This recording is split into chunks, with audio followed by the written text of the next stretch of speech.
On parle de bouleversement géopolitique au niveau de ce monde-là, mais nous nous souvenons des conséquences de la Première Guerre mondiale, où il y a eu une volonté de recrutement tous azimuts de nos bras.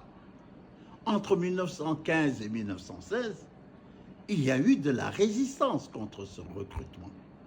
Souvenez-vous de Léra Barzani. Souvenez-vous également de tous les mouvements de revendication de nos femmes, de nos jeunes, contre cette mobilisation.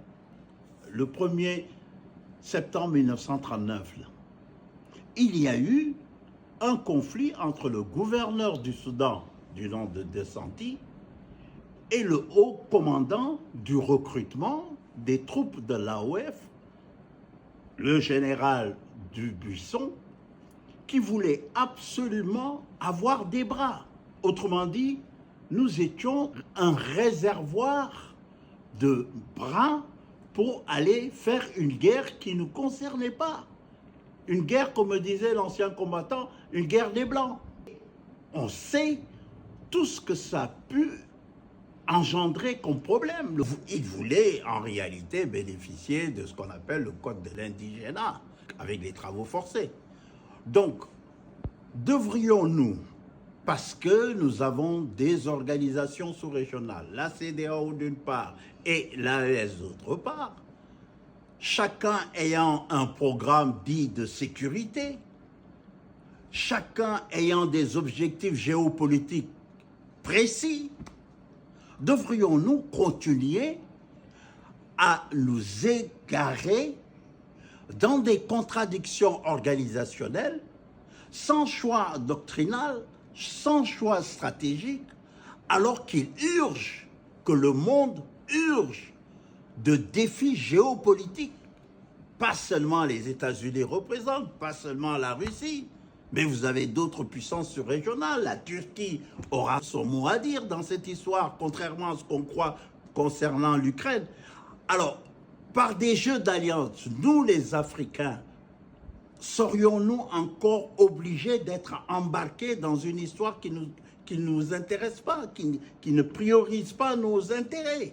Le plus fondamental actuellement, c'est d'avoir la raison de se définir une vision géostratégique, une vision de développementaliste qui soit totalement orientée, auto-centrée sur nos besoins.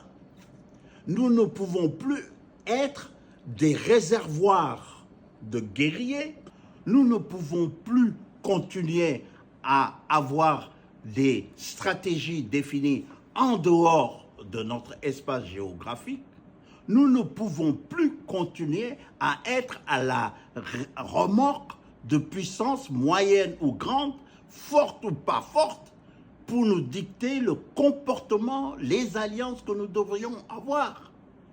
Il est important que les deux organisations, CEDEAO, AES, se rencontrent, aient des négociations claires pour redéfinir une vision géostratégique qui sera partagée au niveau de notre sous-région et qu'au niveau de notre sous-région et des autres sous-régions, que ce soit l'Afrique australe, que ce soit l'Afrique de l'Est, etc., que nous puissions enfin réaliser le projet que nos pères, à l'aune de l'indépendance, ont voulu, une armée africaine équipée, ayant une doctrine et une stratégie.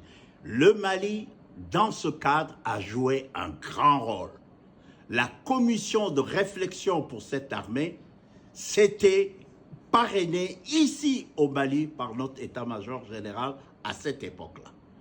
Il est temps de nous ressourcer dans nos valeurs pour redéfinir et maîtriser les enjeux de demain.